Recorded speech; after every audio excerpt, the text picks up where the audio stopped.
So I'm down here with Ben at Dirt Bike Academy. This is about 10 minutes from Tigit, Hanoi. And basically the idea here is we're going to go around each obstacle of this track. I'm going to make a mess of it. Ben's going to point out what I'm doing wrong just briefly, and he's going to do it properly. I'm going to use a mixture of the KTM 300, my own bike, and a Yamaha WR 155, which is what Tigit has to rent. What I will say is for most of the Tigit customers, the objective to coming to this track is just to get used to off-roading. You can literally roll around here on a rented Honda XR 150. So very few people are going to actually have lessons on the obstacles unless you want that. But anyway, we're here just to show it off and see what we can do. But don't be intimidated by what you're going to see here. Come here as a complete off-roading novice. Ben will have you covered with some lessons for what you're trying to do.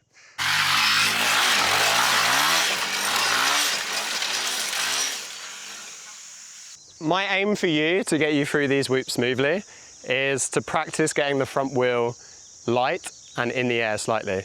So the smoothest way to go through these is to downside the landing with your front wheel. So we're not trying to double them, we're just trying to wheelie the first one, down the second one, and if we get the timing right, it's going to feel really smooth. If we come up short with the front wheel, or we go too far with the front wheel, it's going to feel really horrible. So you already know how to wheelie. I've seen you slow wheelie. Same kind of principle, but we're doing it at speed. Yeah. So we can use the clutch and the gas to pop the front wheel up, and then we're coming off the gas to downside the front wheel on the landing of the whoops. Okay. Is that a lot of information? I've never really tried, especially over these whoops are what, 2-3 meters apart? Yeah. So that's a fairly long front wheel wheelie in some ways.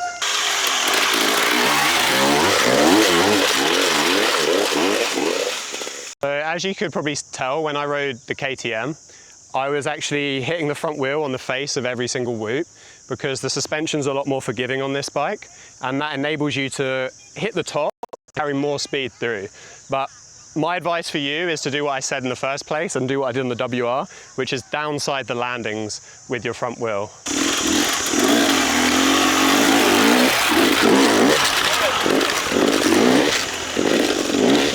So how do you think that went for you? To be honest, I was quite surprised. I think I did a good job on some of them and then lost balance on others, but the general idea was there. Yeah. It's the same as my enduro stuff. I'm good at the beginning and then I lose balance and then it all falls over. Yeah, well, I was pretty impressed. I guess your wheelie practice probably comes in handy here. The first 4, you got the timing basically perfect, and then you kind of lost your timing a little bit towards the end. But the problem is the further through you go, the harder it is because you're picking up speed and you're hitting steeper whoops. Yeah. So it's tricky, but that was a really good first attempt, I think. And I've never really connected probably this many whoops in a row like that. Again, it's all balance, isn't it? It's like doing a small hill and just flying up it, looking cool, and then you do a hill that's a bit bigger and you find after a couple of seconds you fall off the back of the bike because you haven't got the stamina and balance for it. My advice is the body position looked good. It's really just about getting that timing right with the when to blip the throttle and then when to come off the throttle. Yeah. And I think the further through you got, the less precise you were with the throttle. It needs to be on and then off and then on, right, at the exact right time. So you recommend practicing this slowly? Yeah, yeah, definitely start slow, and then when you get the timing right, then try and build speed after.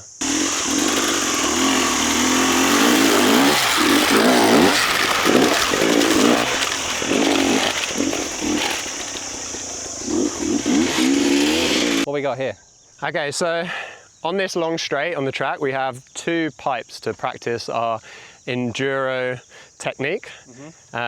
First, you can probably just hit it with a single blip. We have a little bit of mud either side, so it's not too dangerous, and you can probably get away with hitting it with slightly poor technique and probably make it over the other side alive. But after a few attempts, really we want to get that technique correct, which means lifting the front wheel into the obstacle, hitting the front tire 2/3 of the way up the obstacle, and then accelerating as we hit the front tire on it, and that prevents the bottom of the bike catching the pipe.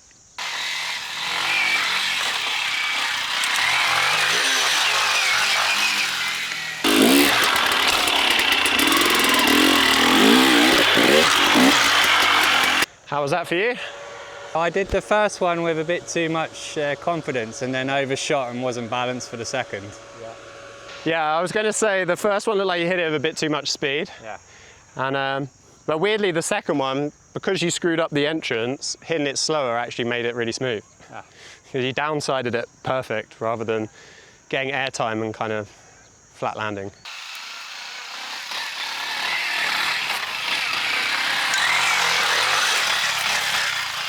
So I feel very comfortable on these.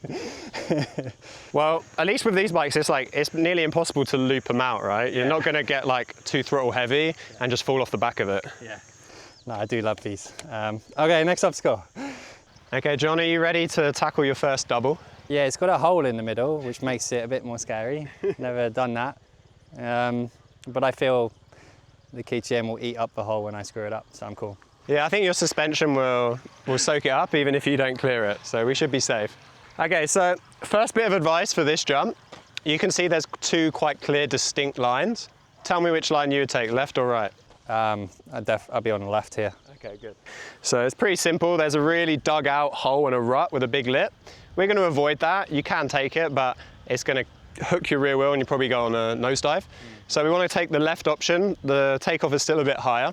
And the general rule of thumb for jumping is to hold steady gas over the takeoff to take airtime. Right. But that's the rule of thumb. This is the exception. So for a jump like this, where we don't have much speed, and we want to get lift to get over the landing, in order to get extra lift, what you want to do is you want to give it a blip of throttle at the top, and that enables you to get a bit higher. Okay. So the rule of thumb is steady throttle, but for this jump, I'm actually going to call it the exception. We want to give a blip of throttle at the top to try and give us a bit of extra lift. Yeah.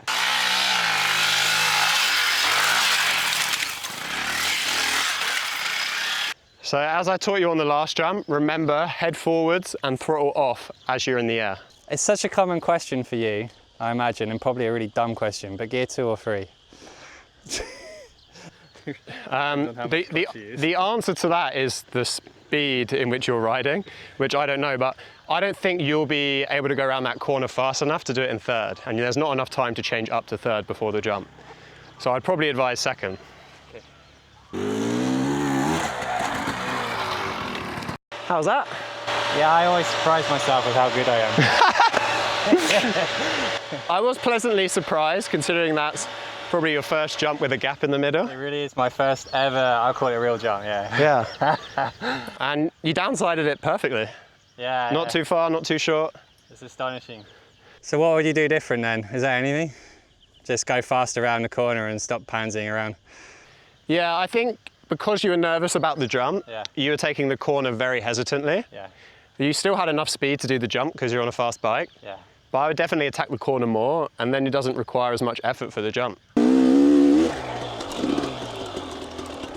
Nah, it feels so good. That's a lot of fun.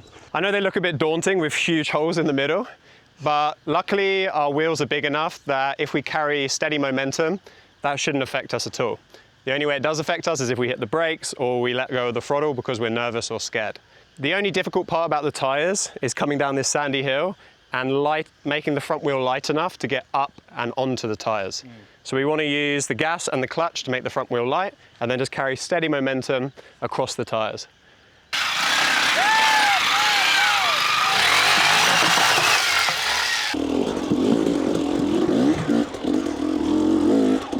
It looked a little bit too slow, and like the wheel was getting nearly stuck in every tyre. That's how I like it. But I can try fast. Like, I do everything slowly. I never do anything fast, so. I mean, you got through, Yeah? but it looked like it was close to getting stuck a couple of times. Yeah, it's better. It's just new to me. I've never done any obstacles going fast, so it's another thing to practice. It looks smoother. Yeah. Like, it's kind of an age-old saying, like, the faster you hit it, the easier it is, but 99% of the time it's also true. Yeah.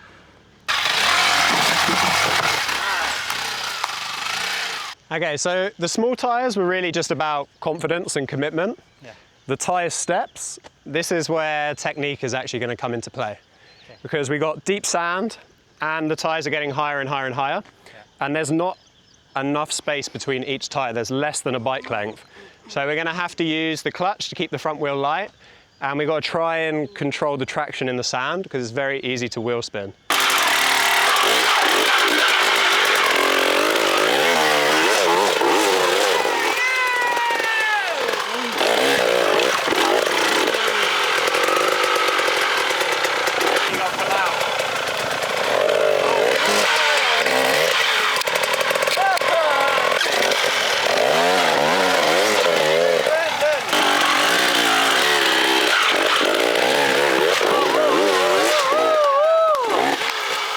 that, just getting tired now. What was the difference between the first attempt and the second? It's more, well, through the wobbly sand, a bit more speed to carry the entrance balance. Yeah. Yeah, it looked like it wasn't improper technique, it just looked like it was line choice, like you were kind of losing balance just as you hit the first one. It's just everything, I'm too scared, so I go too slow and lose balance, yeah. But that second one looked really good. Yeah, it felt good. Steady speed all the way up, held traction. Perfect. Cool. Okay, so we're going to do one lap of the track, a race. Me and Kostya on KTM 300s and Ben on a WR 155. How much of a start are you going to give us? 5 seconds? 5 second start, and we'll see what happens.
Okay, so that's a little race between some KTMs and a WR, and you can rent WR 155, KTM 200, Siren, KTM 125 and a KTM 50 at this track. You can come for a ride and drive, or you can come and have a lesson with Ben here. All good fun, right in the middle of Hanoi City.